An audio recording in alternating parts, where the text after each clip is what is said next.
this loss of trust, that's the biggest issue.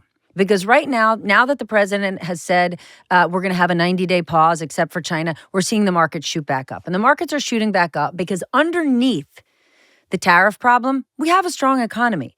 And that's why everybody's been hanging on every word. And they're saying, if he's going to have a pause, let me step back in and buy. But the real problem here is the loss of trust, right? Trust is gained in droplets and it's lost in buckets. And when you've got the rest of the world looking at us as the United States, the superpower, a trusted partner, right? The last trade deal that was negotiated was USMCA. That was between the United States, Canada, and Mexico. Donald Trump did it. I think Jared Kushner is the one who focused on it. And all that really was NAFTA 2.0. They tweaked it.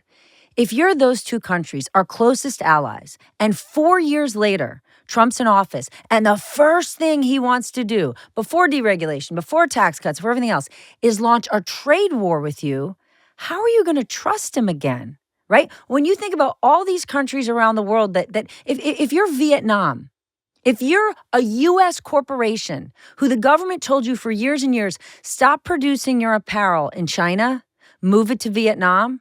So now you moved it to Vietnam, and now you're sitting here facing a 39% plus tariff. You're saying, I don't trust you. So when you have the likes of a Howard Lutnick saying all the jobs are coming back and the manufacturing here, why are you going to believe that? Because if you own any sort of big corporation here, it's going to take you 3 to 5 years to build a factory. 3 to 5 years from now, Donald Trump's not going to be in office. Mm-hmm. You have a Scott Bessent in the Treasury Secretary who says, well, the tariffs are just a negotiating tactic. And then you've got Navarro and Howard Lutnick who are potentially saying tariffs are here to stay. So which is it? So if you're any of these countries around the world, how do I trust the word, the reputation of this country?